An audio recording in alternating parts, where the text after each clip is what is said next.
ఓ సుఖరాజమా, నీ చతుర సంభాషణ నన్ను చాలా ఆనందింపచేసింది.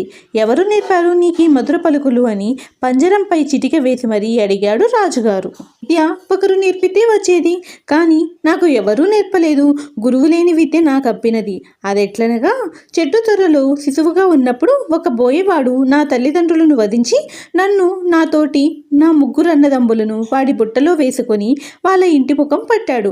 బుట్టలో మా పక్కనే జన్మనిచ్చిన నా తల్లిదండ్రుల శవాలను చూసి మా అన్నదమ్ములు కంటికి మింటికి ఏకాదాటిగా ఏడ్చాము.